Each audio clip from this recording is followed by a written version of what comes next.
and welcome to Wine, Women, and Wisdom.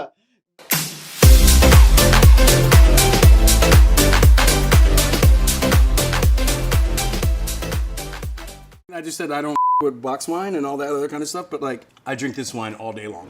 Yo, I'm Sommelier Andre Mack, and today I'm going to be tasting and evaluating box wines. Box wine is usually cheaper than bottled wine, but does that mean that it's less quality? That's exactly what I'm going to find out. It is possible to make good wine and to put it into a box, but most winemakers are artists and they feel like their wine deserves a better vessel. But those things are changing and you're going to see a lot more of those things in the future. I'm going to be taking a look at red, white, and rosé box wines. Let's start with the reds. First up, we have Black Box Cabernet Sauvignon from Chile. This is a 3 liter, so this is 4 bottles of wine. It's a lot of wine. It's got a vintage on it, that's a great thing. I believe this was one of the first ones that marketed themselves as premium wines. All right, I'm going to open this up. That's actually fairly easy to get open here. Voila. All right, I think we're ready to rock. Ooh, lots of violets, lots of leather, a little bit of green pepper.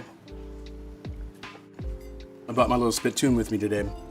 It's got pretty decent acid, pretty good structure. Seems just a tad light for Cabernet, but overall, not bad at all. Wines from Chile are considered New World wines, right? So those are wines that come from very warm areas that kind of lead more with fruit flavors. There's something a little off that tastes slightly chemical. It's really hard to tell what that comes from. Generally speaking, by law, you're allowed to add over 100 different products into wine. Sometimes they add, Omega Purple 13 for color, and that's why there's this big push for labeling on wines like you have on the back of food. This box is 4 bottles of wine, and it says that it stays fresh up to 6 weeks. I think that's one of the other benefits of box wine, longevity. It's a living, breathing thing, right? So once it's exposed to oxygen, it starts to deteriorate and starts to break down. Something like this comes in this bag and it has this pressurized thing, so it lets the wine out and no air in, and that really preserves the wine, and that's why it could last for 6 weeks. Also, I opted not to use the traditional rating system of 1 to 100 and replace them with emojis. So I'm gonna give this wine a swirly eye emoji. I'm not gonna rush out to go buy it or anything like that, but it's like, oh wow, like, that's interesting, like, swirly eye. Next up, we have Harrison Vin Rouge, and this is 2019. See, we're getting better. Like box wines before didn't even have vintage dates on it. At least that's a step in the right direction. The absence of a vintage means that the wine can be from any year. And the whole thing about wine is that it's an expression of a time and place. If you want it to get quality or a sign of quality, is a wine that has a vintage date on it. So this is from France, the Burgundy region of France. This is Pastogram, which is Pinot Noir and Gamay. Looks pretty clear. Smells like Burgundy. Lots of cassis, currant, a little bit of Earl Grey tea, a little bit of banana. It smells a little bit like bubblegum to me, which is kind of typical of what I get when I taste Beaujolais, which uses the same grape. This is good. And what's interesting too, it does have an appellation on it that is a sign of quality. The website for this wine says that it's fermented in stainless steel and racked in cement. Stainless steel keeps it, and you can taste it, the wine is very clean, it's very fresh. And then concrete adds this kind of natural element to it. So those are techniques and things that generally you wouldn't see in a box wine at all. I think this is a steal for the price. I think this is a great expression of terroir and place of where this particular wine comes from. So for this wine, I'm gonna give it a mind-blown emoji and a porcupine. All right, next up we have Viña Borja. This is Grenache, and this is a product of Spain. Grenache is one of the most widely planted grapes in all of Spain. It's got a great colorful package. I'm getting good at this, look at this. I tell you, whoever's making like this thing has made some money. Every single one of these are the same. All right, looks like wine, smells like wine, not chemicals. It's a little bit of sulfur, hot oil.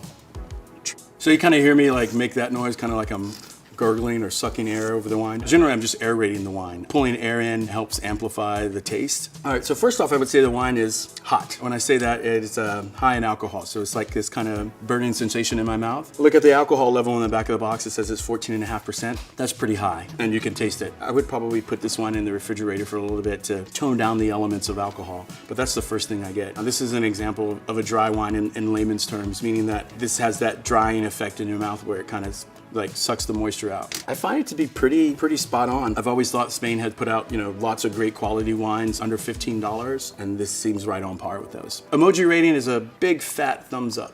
Now on to natural origins. This is from Argentina, this is from Mendoza, and this is made with organic Malbec grapes. This one says that it is vegan friendly, so that just means that it's not fined with any type of egg whites or anything like that, or animal products. This is 2019, so it does have a vintage on it, so we're good to go. That color's a little scary for me. This almost looks kind of neon. And generally that means that something's been added to the wine to make the color deeper. So that always makes me a little leery. So I'm getting a little bit of pepper, leather, plum, currant. This wine kind of tastes fake-ish to me. It tastes like a lot of the wines in the lower category where it's just filled with substitutes and other things that aren't wine. Like this just doesn't taste real to me or natural to me. Generally in Malbec, I'm looking for a little bit more earth, a little bit more nuance. It says that it's made with organic grapes, which it might be, but they've added other stuff to it that might be natural, but is not found naturally in wine. So for this, I'm gonna give it a zipper mouth emoji because my mother said, if you don't have anything nice to say,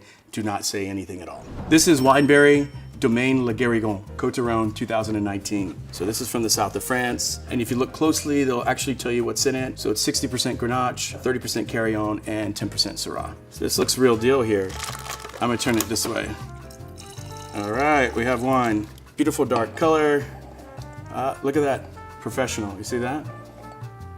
That's pretty rich, I wasn't expecting that. Lots of spice, nutmeg, cinnamon, almost somewhat syrupy. It feels that heavy. There's a little bit of bitter chocolate, somewhat mousy. Kind of has like a funk to it, which is a good thing. I like mousy wines. Normally what I would expect from a Côte d'Aron is lightweight, everyday drinking wine, kind of strawberry and earth forward. This is, you know, reminds me a lot of a New World version of it. 40 bucks, that's 10 bucks a bottle. That seems on par to me. What I would say is that this is a step up from traditional box wines. I'm gonna give this the disguise emoji. I think it's good wine, it just doesn't taste like where it's from, but it's still good. Moving on now, we have Sandy Giovese, Vino Rosso. This is from Italy, 3 liter. It says chill me on the top, so it's giving you some instructions on how to enjoy the wine.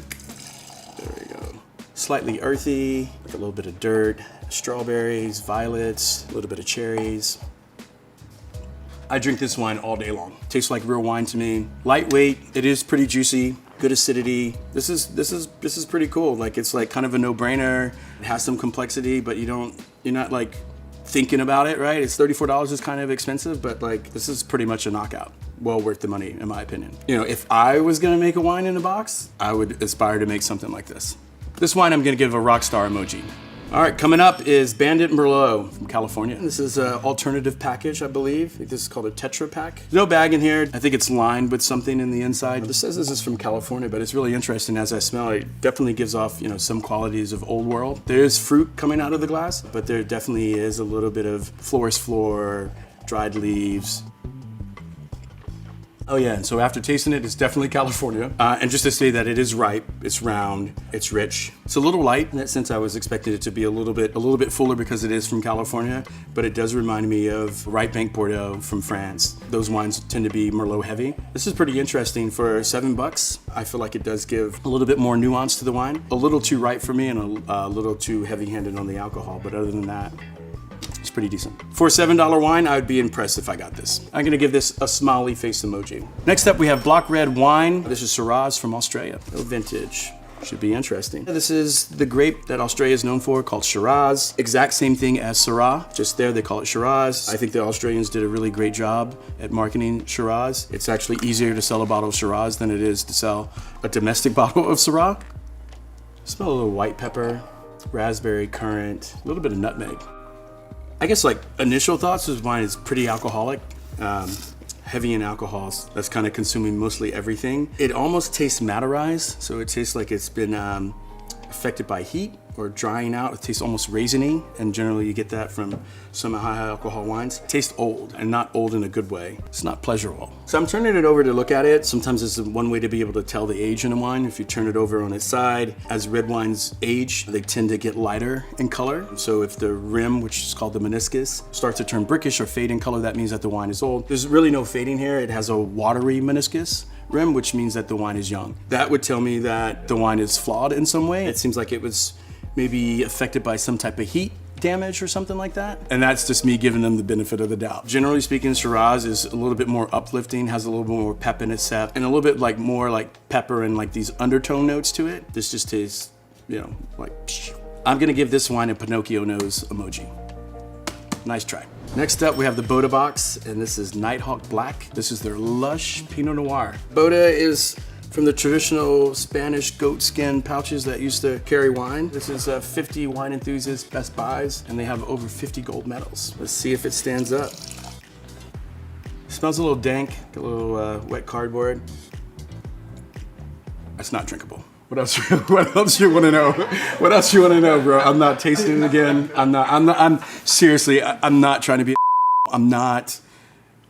To each his own. The wine really tastes manufactured. It feels like it came out of a lab and less out of a winery. And it does lead by saying that it's lush, so it does feel plush in a way. But Pinot Noir is supposed to be elegant, sophisticated. This is from the other side of the tracks. That's why I never pay attention to awards. Like, they're sent off to people who are tasting thousands of wines over 2 days, and maybe this wine is just better than the next one. So $19, this wine's not worth it. Save your money, there's better wine out there. Now let's move on to rosé. We have Franzia. This is called Sunset Blush. I've been waiting all my life for this. This is kind of famous, huh? I've seen people dressed up in Halloween costumes. It says 34 glasses. I like that. All right, Sunset Blush, here we go. It smells like cotton candy. It's slightly grassy.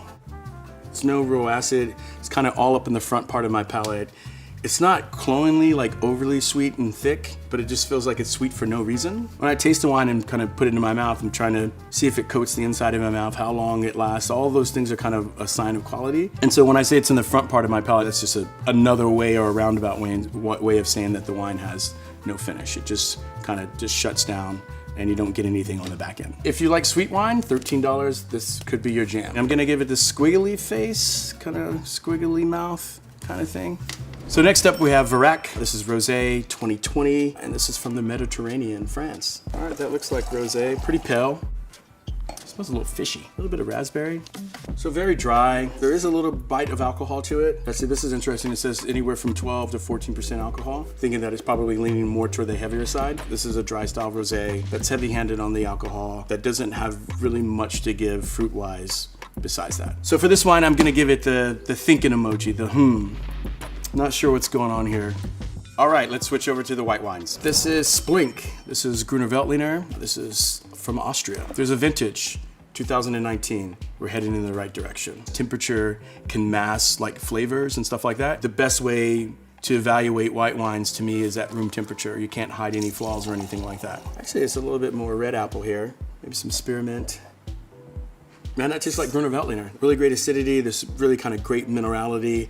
Almost tastes a little bit salty to me. That's textbook Gruner Veltliner in my book, which is racy, minerally driven. This is the answer to like what wine to serve with asparagus. Because generally speaking, any type of wine that you serve with asparagus would turn it tinny, and Gruner Veltliner was kind of the first great varietals that it didn't happen. And at $32, you really can't find 750s of Gruner Veltliner of this quality at that price point, so I think this is a plus. What I'm starting to see is, box wines in the 30s kind of really take the wine to a different level. I'm gonna give this wine a delicious emoji.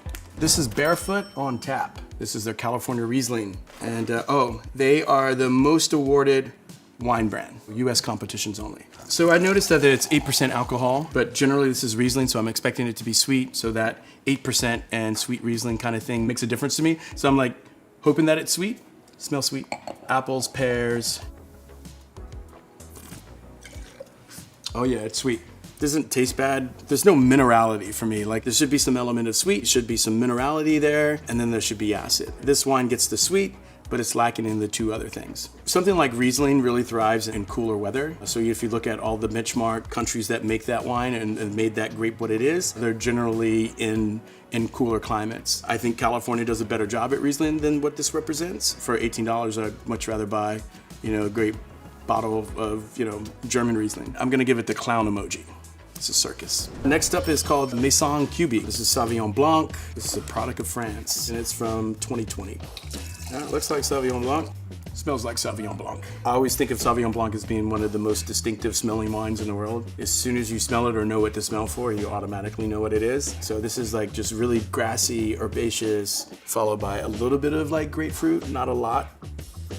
It's got some acid. It tastes a little off to me. It's like no fruit at all. I think it's just lacking minerality. It does taste like Sauvignon Blanc from France. It's just missing a few things. So this is priced at 35 bucks. I think it's just a little bit too high. If it was closer to like 28, I think it would probably be, better value for you. I'm gonna give this wine a straight line mouth.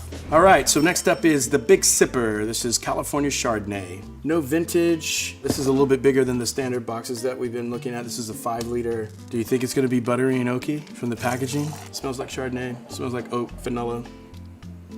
Yep, so that's a buttery, toasty California Chardonnay. At $13, I don't think that's a bad version of that. It's not greatly made, right? But it's not also like poorly made. Does it give the effect of California Chardonnay? Yes, it does. That's very boring to me, and the wine, it just doesn't give anything. I think there's probably more exciting Chardonnays out there at that price point. Shh, I'm gonna give it the shh emoji. I wouldn't tell anybody about this. Next up is Folk Machine. This is called BYOB, and this is California Sauvignon Blanc. This is a standard, I guess the 3-liter box. More on the floral side, less on like the kind of grassy notes. It's kind of flabby, right? So it's no acid, no lift. Unfortunately, I believe that this wine has been damaged in some way through heat or something of that effect. Unfortunately, I'm not able to review this wine. Here's another box. Let's see if it works. It smells like fruit cocktail. You know, a fruit cocktail, you open in a can, that's what it smells like. At least I didn't smell that on the first one. Not screaming Sauvignon Blanc over the top.